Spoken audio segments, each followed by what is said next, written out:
अखंड भारत, हमारा इतिहास और धरोहर। भारत केवल एक भूमि का टुकड़ा नहीं, यह सनातन परंपरा की आत्मा है।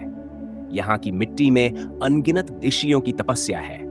यहाँ की नदियों में बहती है भक्ति और ज्ञान की धारा।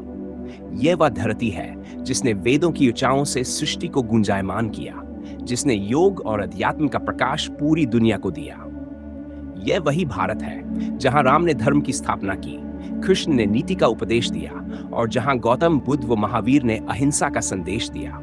लेकिन यह भूमि सिर्फ ज्ञान और भक्ति की ही नहीं, यह शौर्य और बलिदान की भी भूमि है। जब जब इस धरती पर संकट आया, तब तब यहाँ के वीरों ने अपने रक्त से इतिहास रचा।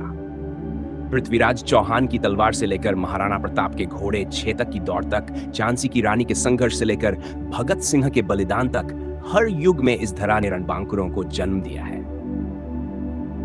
भारत के स्वतंत्रता संग्राम, फिर आधुनिक भारत के वैज्ञानिक उपलब्धियों के दृश्य, चंद्रयान और आत्मनिर्भर भारत की झलक। आज जब हम अपने गौरवशाली अतीत को देखते हैं तो एक ही सवाल उठता है, क्या हम अपने इतिहास को केवल पुस्तकों में सीमित रखेंगे या फिर इस अखंड भारत की भावना को फिर से जागृत करेंगे?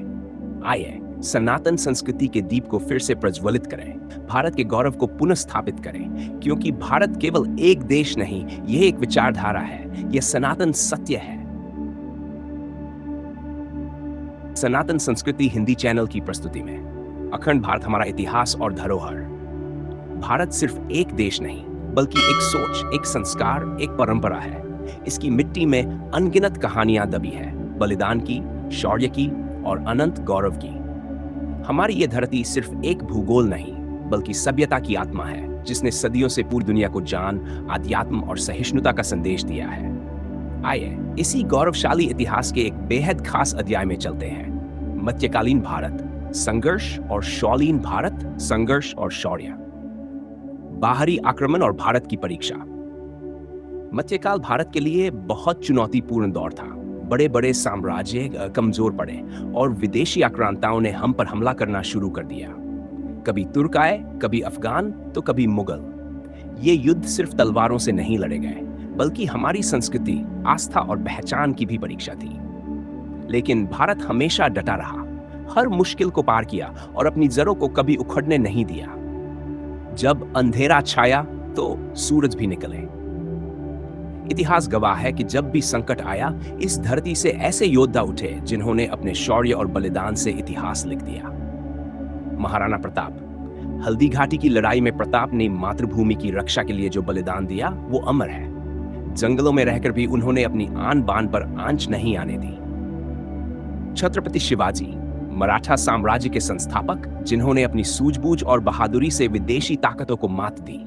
पृथ्वीराज चौहान, आखिरी सांस तक लड़ने वाले योद्धा, जिन्होंने दिल्ली की मिट्टी को अपनी शौर्य गाथा से सराबोर कर दिया।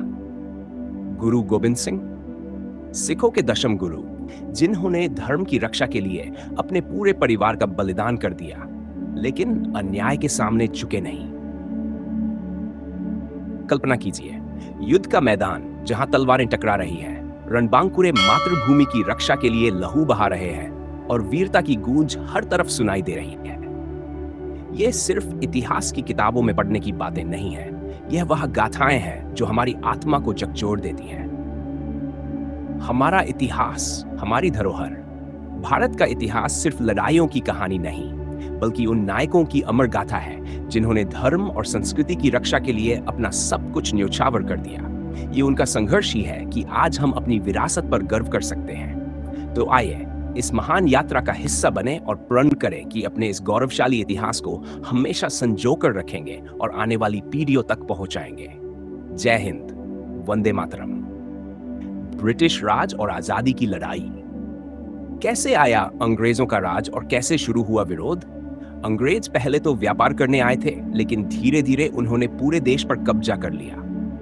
ईस्ट इंडिया कंपनी ने भारत में अपना राज कायम कर लिया और लोग उनके अत्याचारों से परेशान होने लगे। इस अन्याय के खिलाफ भारतीयों में गुस्सा बढ़ता गया, जो 8 फाफसर की क्रांति के रूप में फूटा।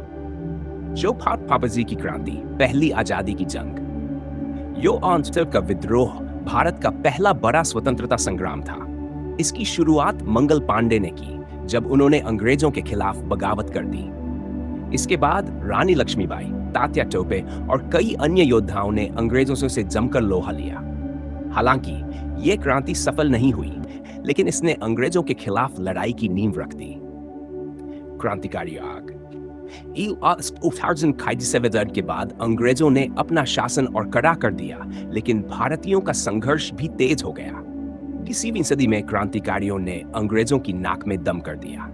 भगत सिंह, राजगुरु और सुखदेव, इन्होंने अंग्रेज अफसर सैंडर्स को मारकर अंग्रेजों को खुली चुनौती दी। भगत सिंह के विचार और बलिदान ने युवाओं में जोश भर दिया। चंद्रशेखर आजाद, उन्होंने कभी भी अंग्रेजों के सामने सर नहीं झुकाया। आखिर तक लड़ते हुए इलाहाबाद के अल्फ्रेड में शहीद हो गए। सुभाष बोस, नेताजी ने आजाद हिंद फौज बनाई और नारा दिया, तुम मुझे खून दो, मैं तुम्हें आजादी दूंगा। उन्होंने अंग्रेजों के खिलाफ सीधा युद्ध छेड़ दिया। गांधी और अहिंसा का आंदोलन। महात्मा गांधी ने अहिंसा और सत्याग्रह को हथियार बनाया और आम जनता को आंदोलन से जोड़ा। असहयोग आंदोलन। माइंडीन ड्वेंसी, लोगों से अंग्रेजी शासन का बहिष्कार करने की अपील की। नमक सत्याग्रह। गांधी जी ने अंग्रेजों के नमक कानून को तोड़ते हुए दांडी यात्रा निकाली। भारत छोड़ो आंदोलन। उन्होंने अंग्रेजों से दो टूक कह दिया, अंग्रेजों, भारत छोड़ो। इन आंदोलनों से अंग्रेजों की पकड़ कमजोर होने लगी और आखिरकार 5 अगस्त 1947 को भारत आजाद हो गया। आजादी मिली, लेकिन बंटवारे का दर्द भी साथ आया। स्वतंत्रता संग्राम के दौरान ही अंग्रेजों ने फूट डालो और राज करो की नीति अपनाई, जिससे हिंदू मुस्लिम एकता कमजोर हो गई। नतीजा यह हुआ कि 1947 में भारत और पाकिस्तान के रूप में बंटवारा हो गया।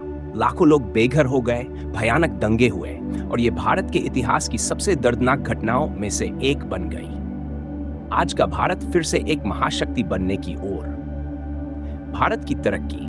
आजादी के बाद भारत ने हर क्षेत्र में जबरदस्त तरक्की की।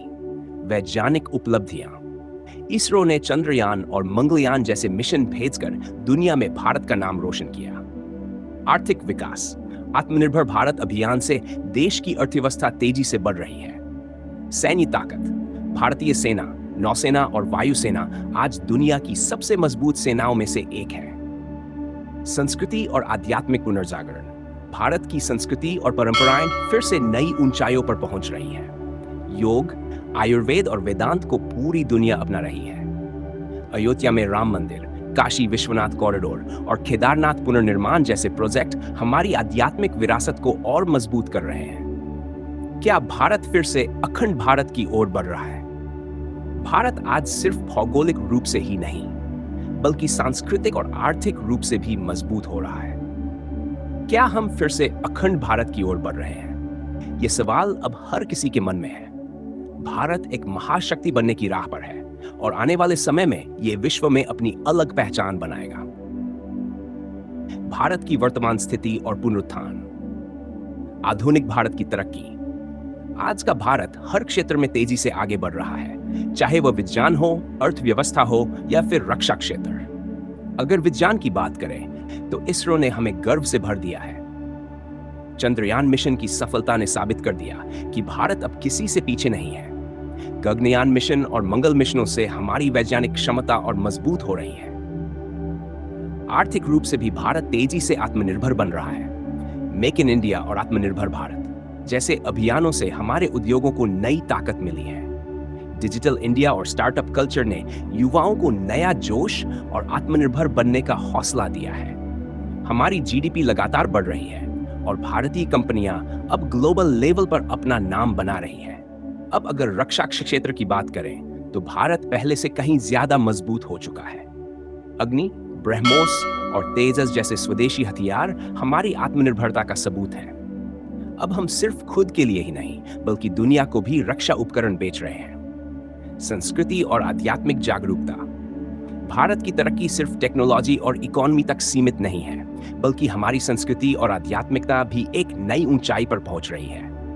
योग, आयुर्वेद, वेदांत और हमारी सनातन परंपराएं अब पूरी दुनिया में सम्मान पा रही हैं। भारतीय ग्रंथों जैसे भगवद गीता, उपनिषद और वेदों को लोग और गहराई से समझने लगे हैं। भारत के ऐतिहासिक मंदिरों और धरोहरों का फिर से उद्धार हो रहा है।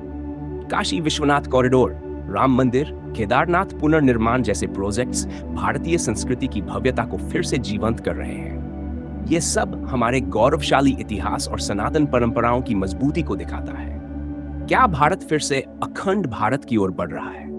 इतिहास में अखंड भारत एक बहुत बड़ी और शक्तिशाली सभ्यता थी, जिसमें भारत, पाकिस्तान, बांग्लादेश, नेपाल, भूटान, श्रीलंका और अफगानिस्तान भी शामिल थे। अब जब भारत हर क्षेत्र में खुद को साबित कर रहा है, तो सवाल उठता है, क्या हम फिर से अखंड भारत की ओर बढ़ रहे हैं?